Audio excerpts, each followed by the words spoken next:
sont dans la salle. Anaïs, salut, comment vas-tu? Très bien, et toi? Eh ben, ça va super. Dernier jour de cette semaine d'influence. Alors, on est vraiment heureuse de pouvoir connecter avec toi puis de te parler. Est-ce que, par quoi on pourrait commencer? Est-ce que tu peux nous dire qui est Anaïs de Faïs? C'est quoi ton parcours de base, mettons, académique? Qui tu es? Alors, je ne me prédestinais pas à à créer ma société au départ, même si j'avais toujours un milliard d'idées que j'écrivais dans des carnets. Mais j'étais persuadée de faire avocate, en fait. Je voulais être avocate. Mes amis se foutaient de moi en m'appelant Légali blonde. Hem Et j'ai commencé ces études et en fait, ça a été une catastrophe parce que je trouvais ça d'un ennui mortel. Je suis pas studieuse, j'ai besoin d'être stimulée, j'ai besoin d'avoir des challenges et pas de ce que j'appelais manger de la matière et devoir la revomir identique sans aucune réflexion. Donc j'ai abandonné, ne sachant pas du tout quoi faire de ma vie et en faisant un stage finalement de marketing et en bossant pour des jeunes indépendants, je me suis rendu compte qu'en fait, c'est ça qui me tentait et c'est comme ça que j'ai, fait mon école de commerce. Là, par contre, ça m'a passionnée, et puis je me suis lancée dans les joies d'être employée. Spécialement, alors là, je ne sais pas si tous les gens qui nous regardent sont du Canada. Je viens d'Europe, de Belgique, et c'est pas vraiment le même respect, je pense, que j'ai pu remarquer au Canada, encore plus en tant que femme. Les remarques, affluent de tous les côtés. On a l'impression de devoir 2 fois plus se battre que les autres pour montrer qu'en fait, on a un cerveau et pas juste, une couleur de cheveux, accessoirement blonde et désolée, mais et une poitrine. C'est un peu ça à ça que ça se limite. Et c'est là où je me suis dit: «En fait, j'ai plus envie de bosser pour des hommes.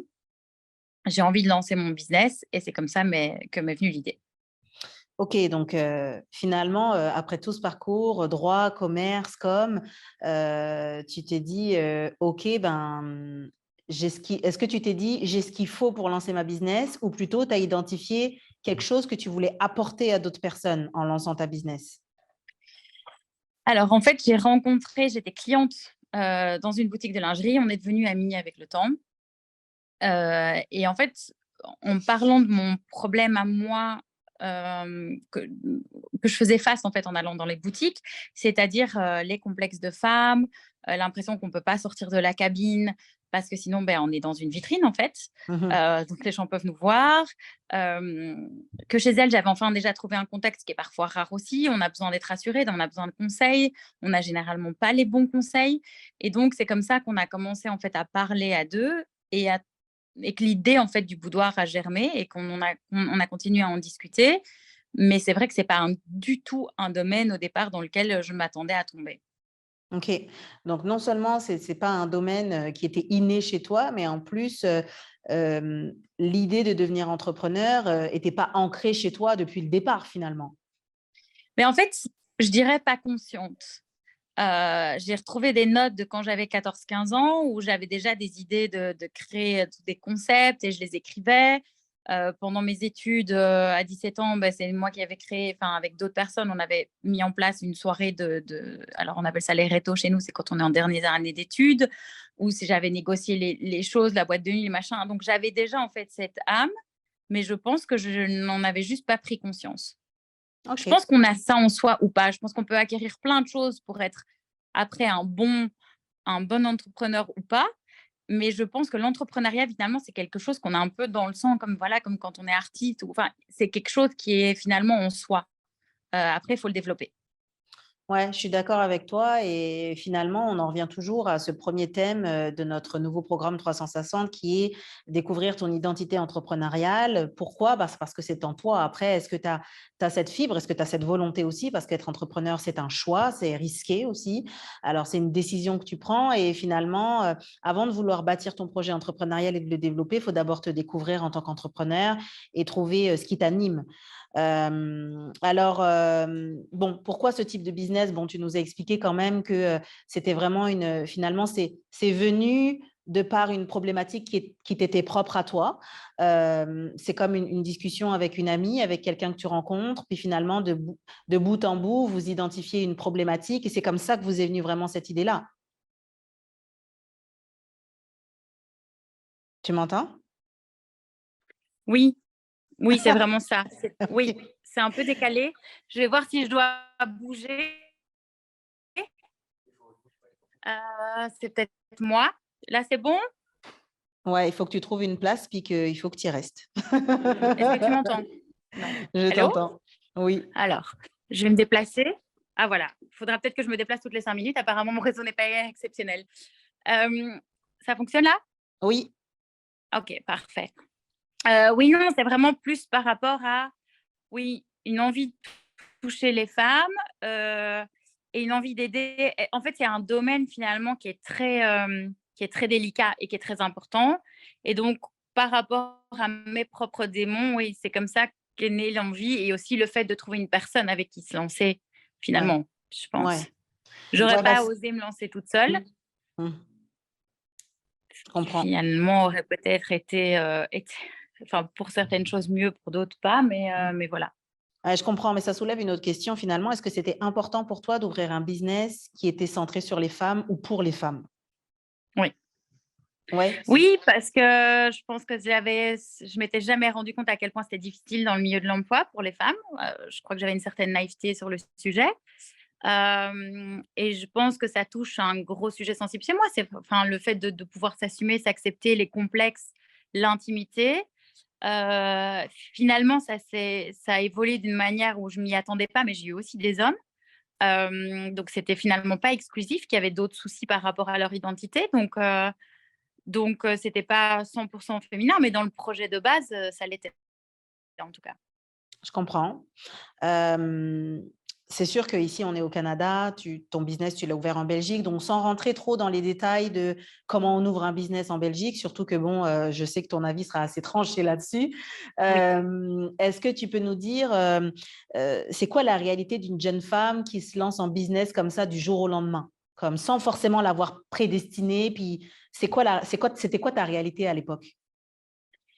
Alors une chose, c'est pourquoi je trouve que, c'est très important en fait d'être entourée.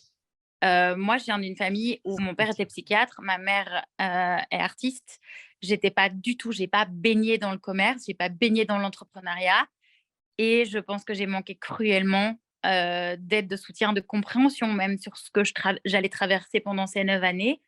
Et c'est là où je pense que votre projet est incroyable parce que ça permet aux gens de se rendre compte des réalités, d'être entourés, d'avoir un avis extérieur aussi, parce que si on est le nez dedans, peut-être qu'on a besoin justement de quelqu'un qui a du recul, qui va nous dire bah, va plutôt par là ou ne prends pas cette décision-là. Et c'est vrai que moi, j'étais très jeune. Euh, on était deux parce que je pense qu'aussi très important avant de se lancer, c'est d'être capable de cerner ses points forts et ses points faibles. Parce que le problème quand on est dans l'entrepreneuriat, c'est que finalement, on est censé être bon au tout. Bon, là, je vais parler dans mon cas parce que ça dépend, je suppose, du type de commerce ou de service qu'on va créer. Mais moi, je devais être bonne en achat, en vente, en gestion, en compta, en tout ce qui est réseaux sociaux, en market, en com, en événementiel. Et donc, il faut mieux savoir dès le début, voilà, moi, je suis bonne en ça, ça, ça et ça. Est-ce que je peux avec tout ça le gérer tout seul ou est-ce que je fonctionne mieux tout seul? Moi, je sais que je fonctionne pas bien toute seule. Donc, je savais qu'il me fallait quelqu'un avec qui travailler parce que c'était mon plus gros point faible.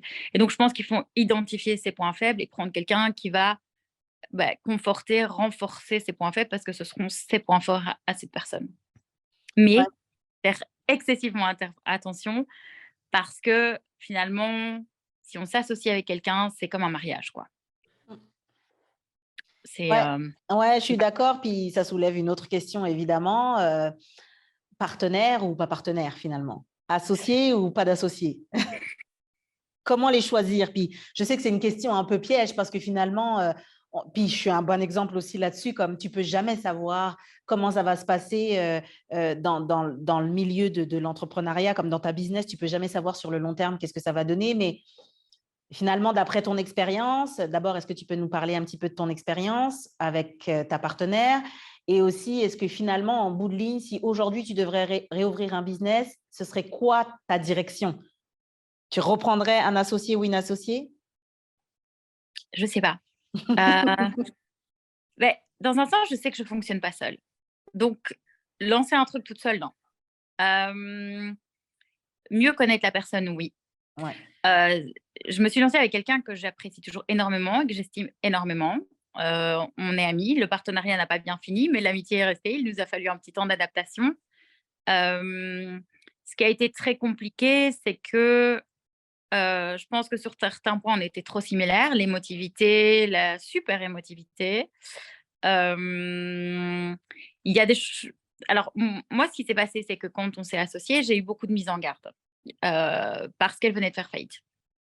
Et les gens me disaient, mais enfin, t'es folle de te mettre avec quelqu'un qui fait faillite. Et j'avais déjà plus la mentalité américaine finalement que européenne, où en Europe, t'es considéré comme une bête noire si t'as fait faillite, alors qu'aux États-Unis, on dit, t'as rien compris tant que t'en as pas fait une. Et je Exact. l'avais vu se battre pour essayer de sauver sa boîte. Je l'avais vu jusqu'au bout et j'avais dit, non, mais là, c'est quelqu'un, c'est facile de voir quelqu'un quand tout va bien, euh, plutôt que de voir comment quelqu'un se bat quand ça va pas. Et Mhm. donc, c'est pour ça que j'ai fait ce choix. Là, c'est des choses indépendamment de sa volonté. Elle a été diagnostiquée avec certains troubles à la suite de ça. On ne le savait pas à l'avance, ni elle ni moi.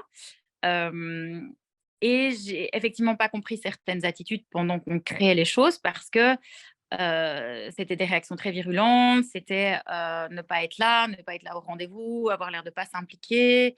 Et sur le coup, j'ai pas du tout compris.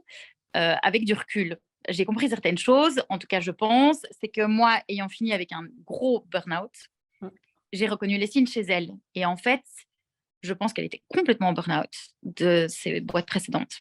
Et, euh, et c'est là où j'en ai parlé avec elle plus tard en me disant, ben voilà, maintenant je comprends certaines choses. Par contre, ce que je trouve très con, c'est que moi, maintenant, je fais un burn-out. Je ne vais pas me le relancer demain dans une nouvelle boîte. Je suis consciente de l'état dans lequel je suis. Ça fait 1 an que j'ai arrêté. Je suis toujours pas remise. Et donc, je sais que plus tard, j'aurai probablement envie parce que je sens la fibre qui revient, les idées qui reviennent. Donc, la fibre entrepreneur, elle est là. Mais je sais qu'il faut que j'attende d'être complètement bien dans ma peau, remise émotionnellement. La mémoire a été touchée. Il y a plein de choses qui sont touchées pendant un burn-out.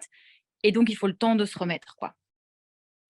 Eh ben, entendre ton témoignage sur le burn-out parce que être entrepreneur, c'est pas juste sexy et cool. Il y a une réelle réalité qui vient avec. Il y a des défis. Comme je disais tout à l'heure, c'est un risque. Ça vient avec beaucoup de pression, beaucoup de stress, beaucoup d'anxiété, beaucoup de challenges. Et parfois, c'est des hauts, parfois, c'est des bas. C'est beaucoup de bas. Et il faut dire la vérité, comme évidemment qu'on a tous, si on est là, c'est parce qu'on a cette fibre entrepreneuriale, mais il faut dire aussi la vérité. Derrière nous, on a une jeune génération qui de plus en plus, avec l'influence, avec le vlog, avec le blog, avec le podcast, qui se lance très vite en business, parce que veut pas, ce sont des entreprises. Alors, je pense qu'on a une, une responsabilité en tant que entrepreneur, c'est de dire les vraies affaires. Comme, puis on a commencé cette semaine avec Juliette Brun de Juliette et Chocolat, qui après une quantité énorme de succursales ouvertes sur très peu de temps, sur 20 ans en fait, une usine de fabrication annonce début septembre, du jour au lendemain, qu'elle ferme toutes ses succursales. Personne ne s'y attend, on se demande c'est quoi la réalité et elle nous a fait un témoignage très touchant et très vrai sur la faillite, sur le après, sur se réinventer. Aujourd'hui, toi, est-ce que tu peux nous parler un peu plus de ce côté-là, burn-out, évidemment sans rentrer dans ton intimité, mais est-ce que tu peux nous dire ça veut dire quoi faire un burn-out? Puis, selon toi, c'est quels sont les signes pour pouvoir l'identifier et se protéger? En fait, je crois qu'il faut se réfréner finalement. Parce que moi, je suis tout ou rien. Et donc, j'ai fait tout. Euh, et finalement, le boudoir, quand il a été créé, je me suis vite retrouvée toute seule à devoir tout faire. Et donc, comme je disais, il fallait acheter les collections, gérer les ventes, ranger derrière chaque client, tout c'est 1 heure. Les rendez-vous, comme c'était un concept privé sur rendez-vous, les rendez-vous, c'est 1 à 2 heures. Euh, et en même temps, qu'est-ce qui s'est passé? C'est que j'ai eu beaucoup de presse parce que c'était quelque chose d'assez inédit. J'avais des shootings photos tout le temps. J'en ai pas payé un seul parce que les gens voulaient pouvoir porter la lingerie que j'avais parce que j'avais des marques très exclusives et quasi impossibles à avoir. Donc, j'avais les shootings, j'organisais des enterrements de vie de jeunes filles, j'ai habillé les finalistes d'un concours de top modèle au Lido à Paris. Je travaillais avec des filles dans le monde du burlesque et de la pole, donc des shows. J'ai fait des shows en collab aussi avec des relookeuses. J'ai travaillé avec des sexologues. Et en fait, je suis partie dans tellement de sens. D'un côté, je regrette pas, c'était trop chouette. Mais d'un autre, en fait, ça n'en finissait pas. Et donc, j'étais en mode 7 sur 7, et on va faire ça, et on va faire ça, et on va encore faire ça. Et donc, je me suis complètement brûlé les ailes. Je me suis vidée, en fait. Et il y a un moment où, quand on arrive à un point où on n'a plus d'énergie, tout devient comme une montagne. Je me prenais des crises de panique parce que je devais envoyer un mail. Et les gens extérieurs ne comprennent pas. C'est juste un mail, Anaïs. Ben, en fait, non. J'ai l'impression que c'est une montagne infranchissable, quoi. Et donc, au final, la seule chose que j'arrivais encore à gérer, parce que ça me plaisait, c'était le lien avec ma clientèle, le contact client, finalement, et les ventes comme ça, clientes. Mais tout le reste à côté, c'était plus possible pour moi. C'était plus gérable. Je savais plus gérer les soucis. Après, il faut le dire clairement, je pense que le Canada, vous êtes déjà mieux loti. La Belgique étant le pays le plus taxé au monde, ou dans les 3 pays les plus taxés au monde. Donc, on est complètement écrasé. Et donc, c'est aussi cette pression permanente financière. Je pense qu'il faut faire très attention. Si vous lancez un business, faites attention à votre stock. Par exemple, la lingerie, moi, je ne le conseillerais pas parce que oui, c'est génial et on a une clientèle et une fidélité incroyable parce qu'on a touché à leur intimité. Donc, ils n'ont pas envie d'aller dans 10 magasins différents. Par contre, il y a 35 tailles différentes. Donc, imagine le stock et ça change toutes les saisons et machin. Et donc, c'est très, très compliqué. Donc, moi, je me dis, si je dois, par exemple, relancer un business, je veux plus un truc avec un gros stock. C'est trop handicapant, c'est un boulet qui traîne à nos pieds. Et donc oui, les conseils, c'est aussi voilà, de se rendre compte que on peut très vite devenir esclave de soi-même. On devient son propre esclave. On n'est plus l'esclave d'un patron, mais on est le sien. Et donc, c'est très difficile de déconnecter. Et je pense que c'est aussi la pire chose. On part quasi pas en vacances. Si on part, on prend l'ordi, on continue à travailler. Et donc, en fait, il n'y a jamais, jamais de déconnexion. Et c'est quand il y a eu le Covid finalement que j'ai pris l'ampleur de ça parce que c'était la première fois en je ne sais pas combien d'années à ce moment-là, 7 ans au moins, que comme tout était un peu en stand-by, j'étais vraiment déconnectée du boudoir. Et là, je me suis dit, waouh, ok, je dors, j'arrive à ne pas trop y penser. Enfin, et ça fait un bien fou et je pense que c'est le piège à éviter, quoi, d'arriver à vous dire, ok, je me garde des moments perso, je me garde des moments pour moi. Je me dis que je déconnecte et je coupe tout. Et puis sentir quand on donne trop, de se dire, OK, je suis en train de commencer à tirer sur la corde, j'ai pas envie de tout brûler et de plus avoir d'énergie et d'essayer d'arriver à en sauver. Et peut-être en demandant de l'aide, prendre des stagiaires. Ici, en Canada, ça coûte 10 fois moins cher d'avoir un employé, parce que ça, c'est le gros problème aussi en Belgique. Ça nous coûte 3 fois le montant qu'on payera à la personne en taxes. Donc, on ne sait pas avoir de l'aide. Ici, je pense que c'est déjà un peu plus facile. Et donc, je conseillerais de prendre tout ce qu'on peut autour de nous. L'aide, voilà, c'est important. Déléguer. Ouais, déléguer, ben, ça aussi, c'était le mot-clé de la conférence d'hier avec Johanna Nissenbaum. Johanna, elle tient le Café des Habitudes et ben, elle est maman d'une petite fille, elle a un conjoint et elle dit, j'ai pas ouvert ce café pour me brûler. Elle dit, j'ai ouvert ce café parce que j'avais un rêve que j'ai voulu, à qui j'ai voulu donner vie et réalité. Mais elle dit, ça veut pas dire que je vais me brûler. Elle dit, oui, tous les matins, j'ai envie d'emmener ma fille à l'école, alors je ferai pas les open. Et si je dois prendre plus de staff, bah, je prends plus de staff. Puis, bah, pour venir à la conférence d'hier, elle devait fermer 2 heures plus tôt. Elle l'a annoncé sur les réseaux. Et puis quoi? Il y a personne qui va mourir si le café ferme 2 heures avant. Donc, on s'arrange, on prend du staff, assez de staff pour pouvoir se dire que elle dit maintenant, elle est sur le plancher au café, mais elle travaille plus dans le café, elle fait d'autres choses. Et malgré tout, elle en a encore beaucoup sur ses épaules parce qu'elle est quand même patron.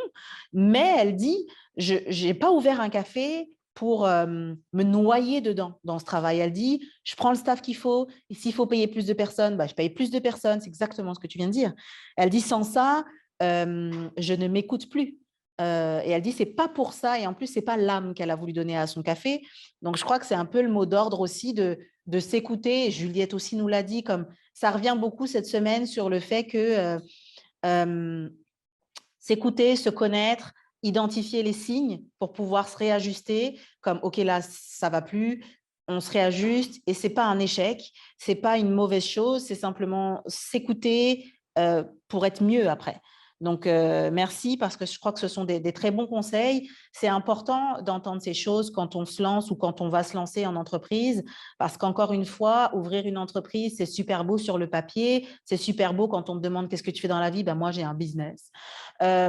Sauf que ça vient avec beaucoup d'affaires, ça vient avec des responsabilités, ça vient avec de l'engagement. Je veux dire, je suis maman de 3 enfants et je suis ici et mes enfants sont au Nouveau-Brunswick. Il y a des choix à faire. On les fait avec raisonnement, mais je pense qu'on doit aussi s'écouter. Comme j'ai hâte de rentrer chez moi. Je vous aime, mais j'ai hâte de rentrer chez moi. Donc, savoir s'écouter, je crois que c'est définitivement important. D'ailleurs, en parlant de jeunes, on pourrait terminer sur ça, Anaïs, si tu veux bien. Qu'est-ce que tu pourrais dire d'ailleurs, qu'est-ce que tu dirais à la jeune Anaïs d'il y a 10 ans quand tu vois ton vécu? Qu'est-ce que tu lui dirais? Et ensuite, c'est quel conseil que tu donnerais aux plus jeunes qui ont soif puis qui rêvent d'avoir des business parce que c'est fun? Écouter les autres, Ouais. s'entourer, se faire peut-être aussi un peu plus confiance. Je crois que moi, au début, j'ai trop écouté mon partenaire et j'aurais dû mettre le holà plus vite. Je pense qu'on est souvent aussi d'être moins dur avec soi-même. Je pense qu'on a l'impression qu'on doit être tout le temps dans la perfection, dans le plus, dans le parfait, dans le truc, et on est dur avec nous-mêmes quand il y a des échecs. Et je pense que c'est important d'être peut-être un peu plus doux envers soi-même et de bien préparer, quoi. Je pense qu'il faut vraiment bien étudier la chose, bien préparer le business plan. Tout est essentiel, quoi. Et nous, je pense qu'on n'a pas assez travaillé ça. Et donc, je pense déjà que s'il y a des formations, des choses comme ça, bah, comme vous faites pour le moment, je sais que par exemple, en Belgique, il y avait des formations de 3 mois en entrepreneuriat, mais c'est essentiel, quoi. Moi, je me rappelle mes études, il y avait un point qui m'énervait, mais tellement, et c'était la target, enfin cibler. Et moi, je déteste parce que je trouve que cibler, c'est enlever des gens. Donc moi, je me suis dit, moi, je fais un concept où n'importe quelle femme, selon son âge, selon ses formes, selon son budget, va trouver chez moi. Et oui, c'est vrai, c'est ce que j'ai fait. Sauf qu'à cause de ça, j'avais un budget de 100 000 balles de stock. C'était pas la bonne idée. J'aurais dû cibler. Et donc, je me rends compte à quel point les études sont pas là pour rien, en tout cas dans le marketing, Oui. ou les formations, ou les trainings, c'est super important parce qu'en fait, même quand on veut pas écouter, après on se rend compte et on se dit, ben voilà, j'ai raté l'occasion d'écouter. J'aurais mieux fait de suivre, c'était là pour une raison en fait. Je pense qu'il y a des études qui ont été faites par des gens avant de nous donner cours, enfin j'ai l'impression, ou du terrain. Et en fait, oui, écouter les gens déjà qui ont eu leur boîte aussi, pas que la théorie, mais je pense pouvoir écouter des gens qui peuvent expliquer ce qui se passe, je pense que ça fait grandir aussi. Mais c'est essentiel de bien se préparer. OK. Alors, vraiment, merci beaucoup d'avoir pris du temps pour parler avec nous et nous parler de ton témoignage. Est-ce qu'il y a des questions en ligne ou dans la salle? Des questions? Des questions? Émilie, une question? Je te vois pas. Tu réfléchis? Comment? OK. Bon, apparemment, mes questions étaient très pertinentes, alors semblerait que je t'ai lancé la balle puis qu'ils aient obtenu toutes leurs réponses. Bon, s'il n'y a pas de questions, on va libérer Anaïs, puis je pense que notre prochaine conférencière est déjà là. Alors, on va revenir dans quelques minutes et puis on va préparer la prochaine intervenante. Anaïs, merci infiniment. Et puis, Merci à vous. j'ai hâte de rentrer.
Bonsoir, merci Emmanuelle d'être avec nous ce soir. Merci pour l'invitation. Je suis vraiment contente parce que j'adore ce que tu as créé, donc je suis contente que tu puisses venir en parler aujourd'hui. Emmanuelle, c'est la créatrice, la fondatrice du Louvre Gang. Et il y a une définition que j'ai trouvée en ligne que j'aime beaucoup sur ton espace qui est, en fait, c'est le premier espace montréalais de ressourcement et de bien-être dédié aux femmes au cœur du Milex. Donc ça définit vraiment bien ce que tu fais, ta mission. C'est marrant parce que c'est un espace qui est tellement doux. Contexte, c'est un espace dans lequel on peut venir faire du yoga, de la danse intuitive, on peut participer à des cercles lunaires, on peut recevoir des soins, tout comme de la massothérapie, on peut recevoir des soins Reiki, on peut faire des formations de Reiki, donc une multitude de choses. C'est un espace qui fait vraiment du bien à l'âme, qui fait du bien au corps et à l'esprit. Et moi, du coup, je me suis dit, ça doit être incroyable de gérer un endroit comme ça doit être aussi doux que ce que ça renvoie comme image. C'est vrai. C'est vrai. Mais en discutant un peu avec toi et puis en creusant aussi un petit peu, je me suis rendu compte que malgré le fait que ce soit un espace dédié au bien-être, petit souci de micro, excusez-moi, il est mieux ? Moi je vais le tenir comme ça. C'est pas un vrai micro. Et que du coup, malgré le fait que ce soit un espace dédié au bien-être, il y a aussi beaucoup de défis qui viennent avec, il y a beaucoup de challenges. Et tout n'est pas tout rose derrière. Ça reste une entreprise. Ça reste une entreprise, tout à fait, avec les mêmes défis que tout autre domaine d'entreprise.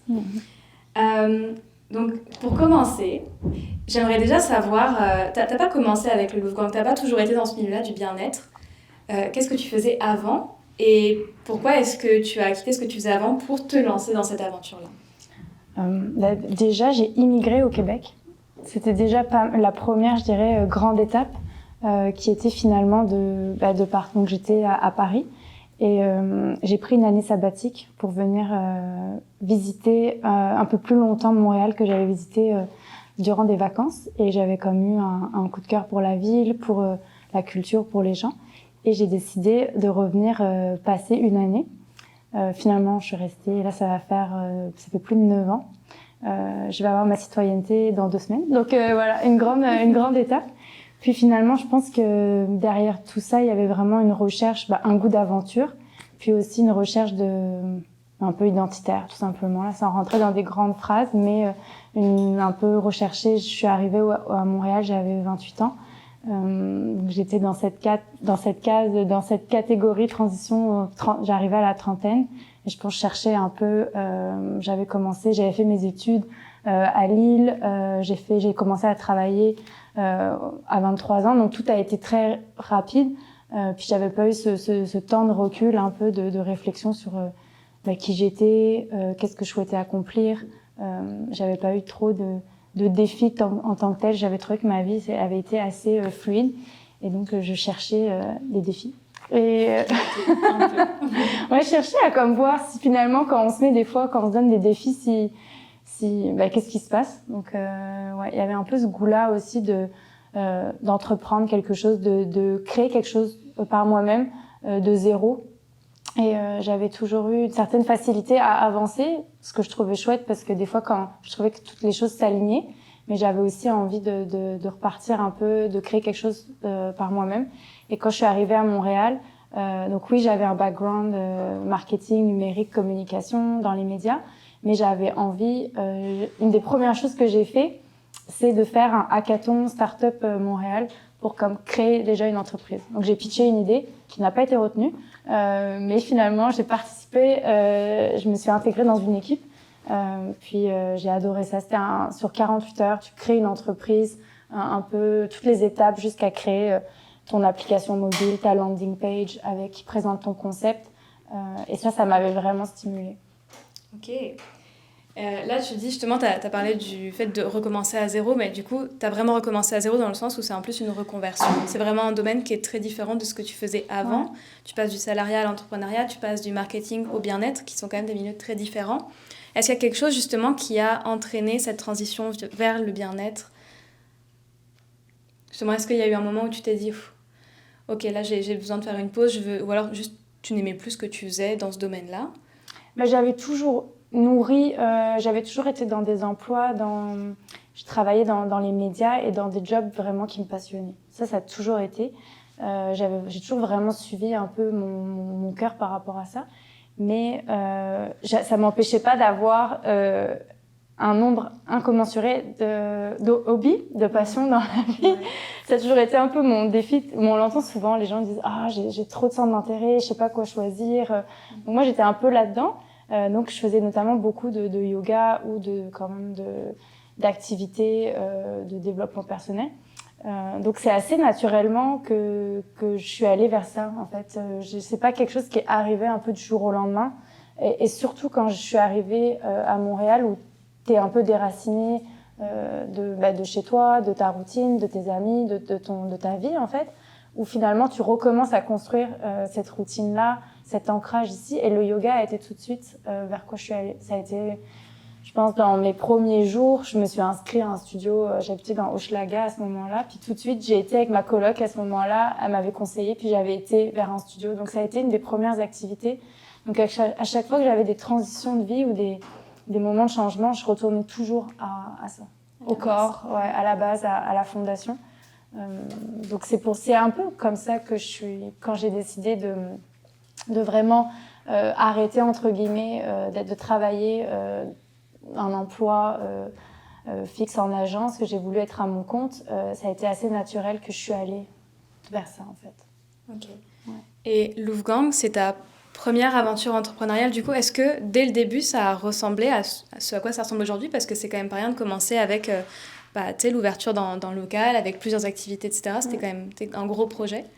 Il y a toujours eu cet aspect que ça allait être un espace avec beaucoup de diversité. Ça allait être un espace qui justement me ressemblait, c'est-à-dire à défaut de choisir forcément quelque chose, parce que je pense qu'on est avant tout des personnes multiples, puis qu'on a chacune notre porte d'entrée.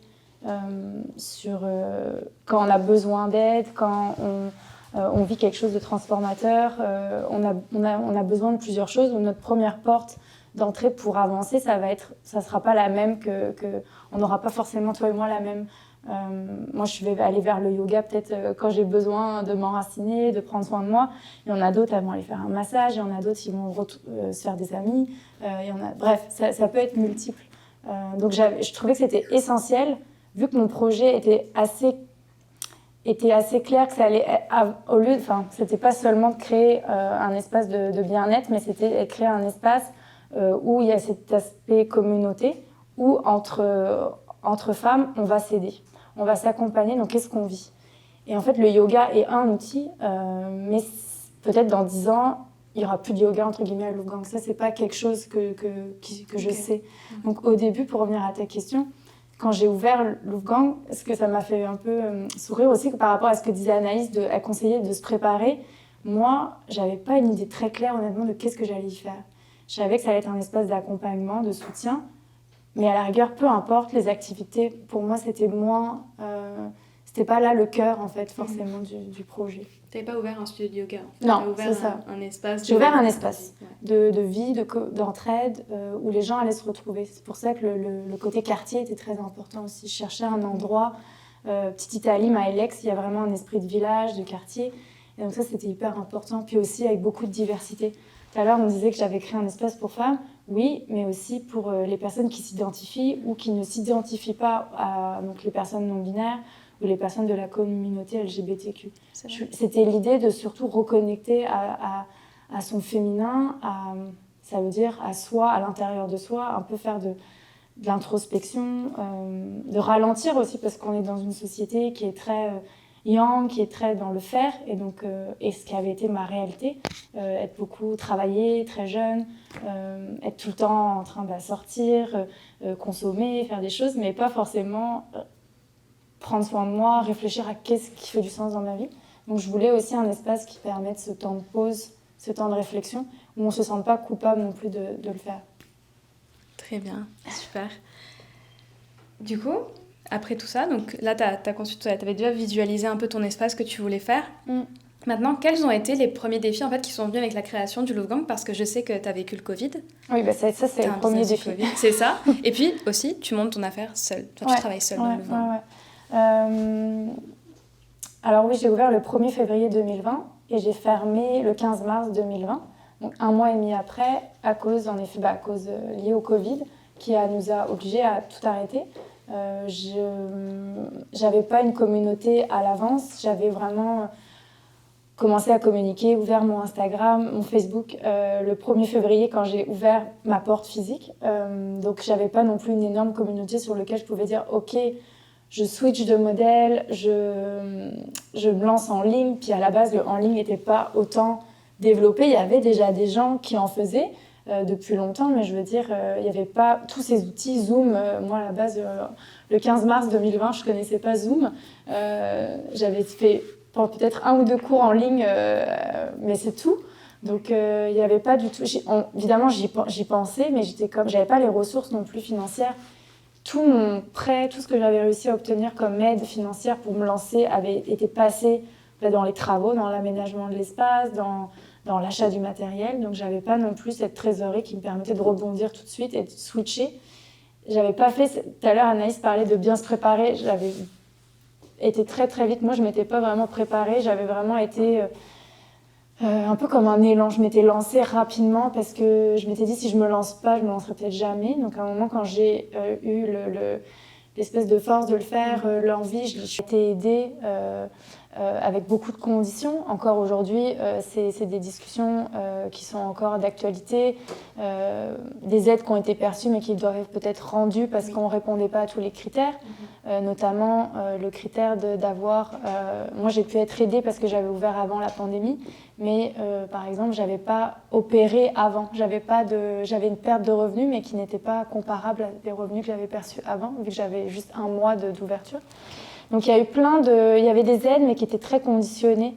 Donc c'est pour ça qu'on voit beaucoup, je sais que vous avez parlé de faillite, on voit beaucoup de commerces qui ferment aujourd'hui. L'année 2023 est vraiment, moi aussi à Louvgang, je fais des cercles pour femmes entrepreneurs, puis j'ai eu quelqu'un qui avait fait une faillite aussi. Donc c'est sûr que c'est un mot, même quand vous parlez dans les milieux PME Montréal ou à des organismes qui aident les entreprises, c'est sûr qu'en 2023, à Montréal, il y a énormément de faillites parce que une incapacité à rembourser ce qui a été donné ou une incapacité à se relever de tout ça. Il y a eu des aides un petit peu après la pandémie, mais il n'y a plus d'aide aujourd'hui. Ça, c'est la réalité. Ou des prêts, mais tout ce qui est subvention ou accompagnement, il y en a très peu. Donc ça, c'est sûr qu'en plus, moi, j'avais lancé Louvgang seule, même si j'ai une équipe d'une dizaine de personnes, d'enseignantes, de thérapeutes, qui sont là, mais qui sont toutes travailleurs autonomes. Mais c'est sûr que oui, à un moment, on sent... le 15 mars, je sentais le poids de ne pas avoir quelqu'un forcément qui peut dire « Ok, aujourd'hui, ça ne me tente pas, tu peux regarder ce qu'on peut faire. » Donc il n'y a que depuis cet été, je dirais que j'arrive à avoir, après 3 ans et demi, je commence à avoir de la data, je commence à avoir cette capacité à aller chercher de l'aide et à avoir du recul sur la situation aussi. Parce que quand tu es dedans, quand tu es dans cette espèce de tourbillon de pandémie, c'est hyper compliqué. Je parlais avec une maman tout à l'heure qui a eu un enfant, puis elle disait... Quand tu es enceinte, quand tu viens d'accoucher, tu n'es pas dans un état forcément où tu as conscience où tu es prête à demander de l'aide, où tu es dans un tourbillon. Donc c'est hyper compliqué de réagir à ce moment-là aussi ou de savoir qu'est-ce qui va être le mieux pour toi. Donc, mais après 2-3 ans, des fois tu es comme « Ah ok, j'ai vécu ça, ok, là je suis prête à demander de l'aide ». Donc ça prend du temps aussi à digérer. Donc je suis toujours en train de voir comment je peux sécuriser mon projet. Est-ce que ce projet, je peux en vivre? Est-ce que c'est un projet qui peut être périn sur le long terme? C'est pour ça que je dis souvent, surtout en ce moment, si vous voulez aider les commerces de quartier, vos marques préférées ou tous les gens qui s'investissent en ce moment, faites-le parce que c'est hyper important. C'est hyper important parce que sinon, c'est des espaces qu'on va perdre aussi, qui ne vont plus exister. Donc, il faut avoir conscience des achats qu'on fait et où on met notre argent parce que ça peut avoir un vrai impact. Tu vois, justement, je suis impressionnée parce que tout ce que tu cites là, tout ce par quoi tu es passé, toutes les péripéties, le fait aussi que justement, il n'y ait pas eu plus d'aides que ça qui se sont présentées après la pandémie et que les prêts, tu dois les rendre, ce qui est déjà complètement fou, je trouve. Comment tu as fait justement pour ne pas perdre espoir, pour ne pas te décourager? Comment tu as fait pour garder la tête hors de l'eau? Parce que c'est quand même incroyable, seul justement. À un moment, c'est sûr qu'il y a 2 possibilités. Soit tu arrêtes, soit tu continues. En fait, l'entrepreneuriat... Tout est un reflet de ce qu'on vit en général. C'est-à-dire, à un moment, la vie en tant que telle, pour moi, est un acte de foi. t'as aucune idée de qu'est-ce qui t'attend demain. Même là, dans 1 heure, t'as aucune idée de qu'est-ce qui t'attend. La vie, c'est comme un espèce de jeu ou de lâcher prise constant. T'as aucune idée de... Tu disais que tu vas aller à New York tout à l'heure, t'as aucune idée de qu'est-ce qui va se passer ou de ton aventure. Tu sais, tout est fou. À un moment, on contrôle, on planifie certaines choses, où je vais dormir, éventuellement où je vais manger, mais est-ce que ça va être bon? Est-ce que je vais aimer ça? Quel temps il va faire? Est-ce que je vais vivre un bon moment? T'as aucune idée. Donc il y a une espèce de... À un moment, tu sais, Anaïs parlait aussi de cette tendance à être perfectionniste, à contrôler. Moi, j'avais beaucoup ça au début, parce qu'en plus, tu crées, ça vient de toi, c'est un peu ton bébé. Ça l'est complètement. Donc, c'est sûr qu'à un moment, il faut que tu te détaches, puis il faut que tu lâches prise avec comment ça va être perçu, avec les résultats, avec est-ce que ça a un avenir ou pas. T'en sais rien. Donc, il y a un énorme travail de lâcher prise et puis un acte de foi. Je dirais vraiment, il faut que tu aies foi à un moment qu'il y a quelque chose de plus grand que toi qui est là. Puis tu vis chaque journée l'une après l'autre, tu donnes le meilleur de toi. Tu essaies de ne pas te perdre là-dedans, de toujours incarner aussi ce que tu diffuses, ce que tu veux diffuser sur tes réseaux sociaux, ce que tes services diffusent, toi-même tu essaies de l'incarner. Puis c'est sûr que d'avoir un centre de bien-être, c'est peut-être plus facile pour moi que si j'avais un resto par exemple, ou que je vendais de la lingerie entre guillemets. Parce que c'est sûr qu'à un moment, quand je suis overwhelmed ou que je suis fatiguée, je vais faire un cours entre 12h et 2 où je m'arrête, je fais pas tout le temps des massages, mais en tout cas, la porte est là, je suis proche de la solution, tu vois, où je peux demander de l'aide plus facilement que si j'étais peut-être dans un autre secteur d'activité aussi. C'est vrai.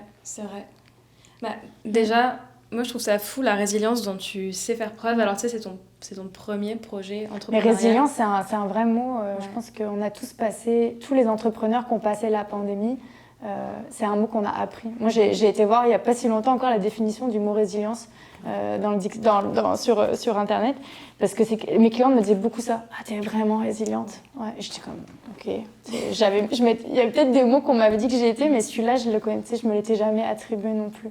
Mais c'est un peu aller avec le flow, en fait, aussi, dans ce truc-là tu vis jour le jour, tu suis ce qui se passe, puis tu t'adaptes en permanence, tu t'adaptes. Ouais, c'est un espèce d'instinct de survie qu'on a tous aussi en tant qu'humains, surtout quand c'est quelque chose qui te tient à cœur.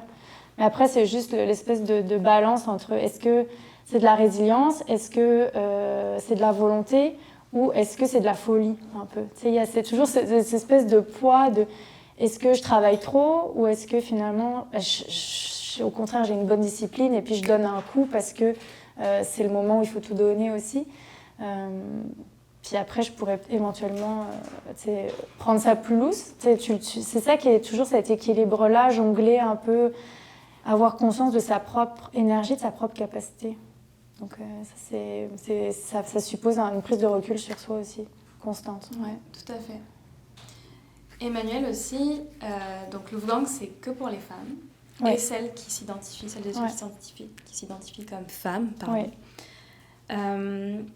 Pourquoi avoir ouvert justement un endroit spécialement dédié pour les femmes? Pour plusieurs raisons. À travers ma propre pratique de bien-être, je trouvais qu'on ne parlait pas assez de la santé du corps des femmes. Quand j'allais dans des cours, on ne nommait pas forcément les choses, le corps des femmes, on ne prêtait pas forcément attention aux spécificités qui est le corps et la femme. On est des êtres cycliques, on est des êtres, avec des seins, un utérus, avec des hormones, et ça a un impact. On n'est pas pareil quand on ovule que quand on a nos règles, on n'a pas le même niveau d'énergie, on n'a pas la même créativité. Ça, c'est une réalité et je trouve que c'est hyper important de l'adresser et puis surtout d'en avoir conscience.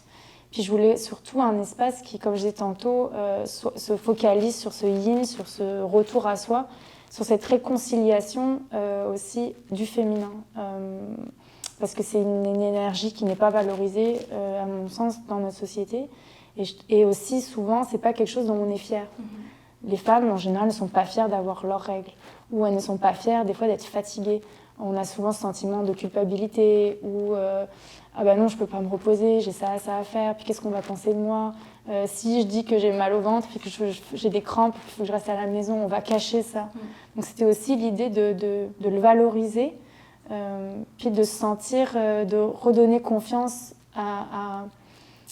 de nous donner confiance les unes aux autres. Parce que souvent, moi, en tout cas dans mes précédentes expériences professionnelles, je trouvais que souvent, par exemple, moi j'aimais que mes collègues soient plutôt masculins ou que mon boss soit un homme. Je trouvais que si ma boss était une femme, ça allait tout de suite être conflictuel. Ouais, il y avait comme... J'étais pas en confiance. Je trouvais ça fou. Et je l'ai vu au début avec Louvgang, il y a plusieurs personnes qui me disaient « Mais attends, des cercles de femmes, non, on va me juger, je me sens pas en confiance avec d'autres femmes. » Il y avait vraiment quelque chose, la sororité, c'était quelque chose qui n'était pas vraiment, qui faisait peur ou qui n'attirait pas les gens, en tout cas les femmes. Alors que quand on parle de fraternité, de brotherhood et on fait des choses entre hommes, tout de suite là, on trouve ça cool, les fraternités, et puis tout ça, c'est hyper valorisé dans la société.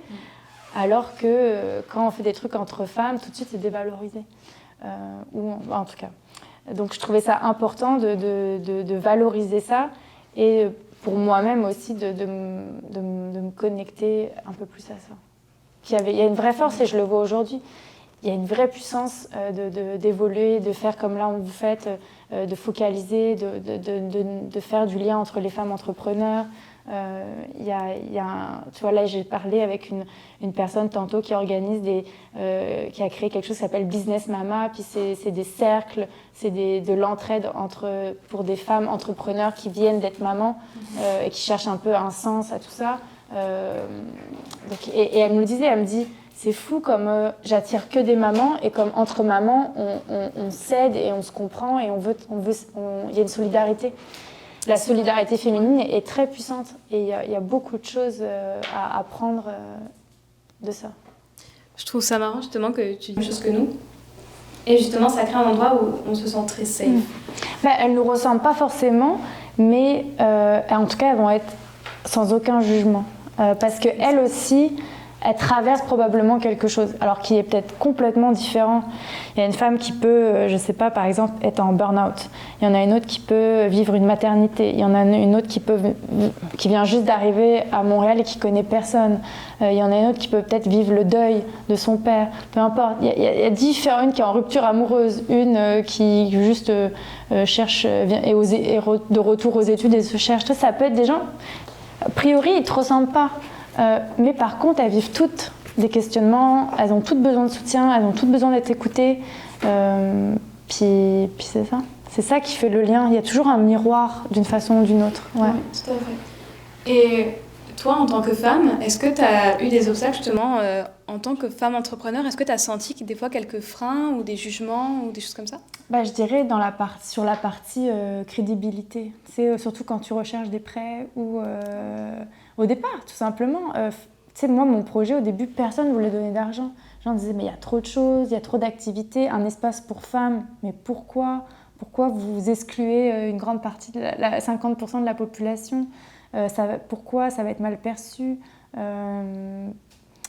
n'y a pas de besoin. Donc il y avait vraiment féministe. Puis au moins, non seulement c'est un espace pour femmes, mais c'est aussi un espace qui est féministe. Alors là, il y a plein d'hommes dans les parcours un peu que j'ai fait de formation en entrepreneuriat, ou quand j'en parlais justement à des banquiers, où les gens ils disaient mais pourquoi les gens ne vont jamais vouloir rentrer, ils auront l'impression d'être exclus. Puis là, j'ai dit mais les barbiers, personne ne dit rien. Quand tu vas te faire épiler, les esthéticiennes, personne ne dit rien. Bon, c'est ouvert à tout le monde, mais je veux dire, il y a plein de secteurs d'activité qui sont comme ça, genrés. Oui, inconsciemment ou quoi, et personne ne dit rien. Donc pourquoi là Puis je dis, il y en a plein d'espaces de bien-être à Montréal.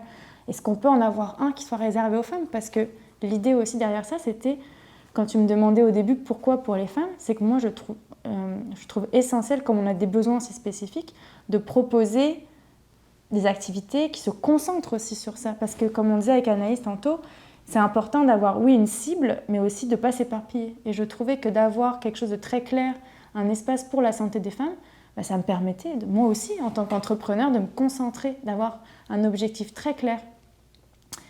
Voilà. Et ça, c'est un choix que tu remets jamais en question Non, aujourd'hui. non. Tu t'es jamais Et au dit- contraire, j'ai même affirmé. Ouais.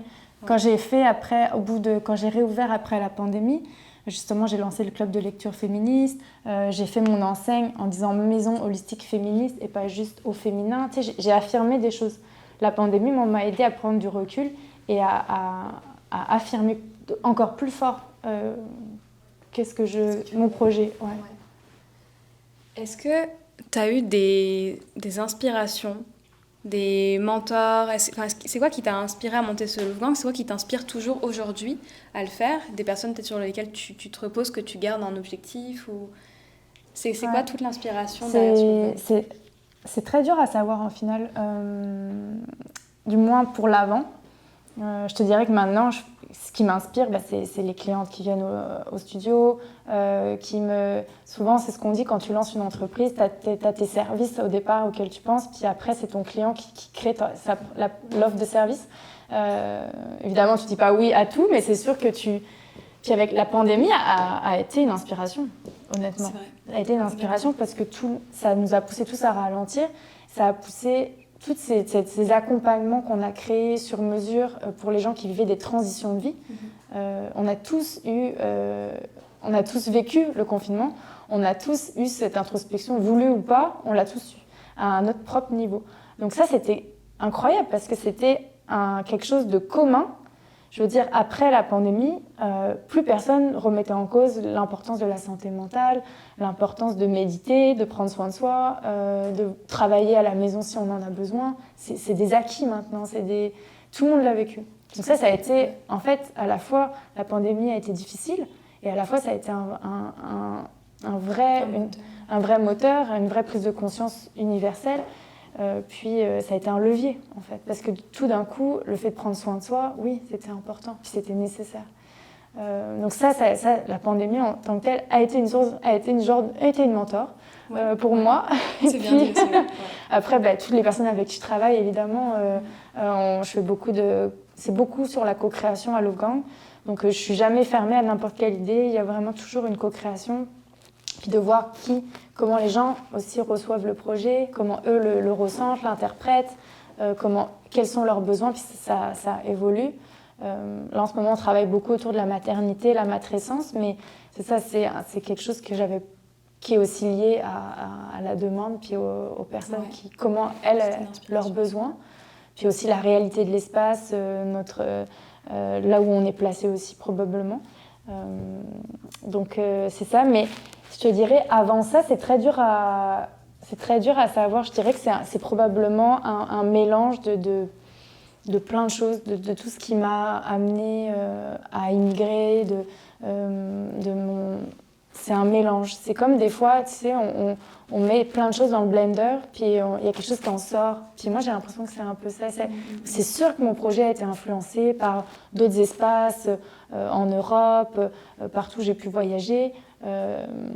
C'est sûr que ça a été inspiré de mes formations. Je suis prof de yoga, massothérapeute, donc c'est sûr que tout ça, je suis formée en Reiki, donc c'est sûr que tout ça a été dans le blender aussi.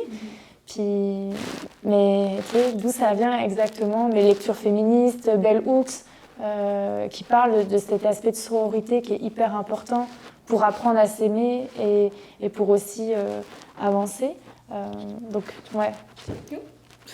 Une personne, par exemple, Bell Hooks, ça c'est sûr que c'est quelqu'un que j'ai beaucoup lu et qui m'a beaucoup inspirée dans beaucoup de projets à Louvre Gang. Mais sinon, après, ouais, c'est un ensemble de choses de la vie, de choses que j'ai expérimentées. En fait, Louvre Gang, c'est un mélange de tout ce que t'aimes. Et c'est pour ça aujourd'hui que ton projet, tu le mènes aussi avec autant d'amour et de... Ouais, ou de choses que j'ai moins aimées. Tu sais, des choses de moi que j'ai moins aimées aussi. Ah ouais? Toute cette partie, justement, j'étais déconnectée un peu de cette partie féminine de moi. J'étais très dans l'action. C'est pour ça que Louvre Gang est aussi féminin dans un sens, tu vois. Ok. Ouais. Donc, ouais.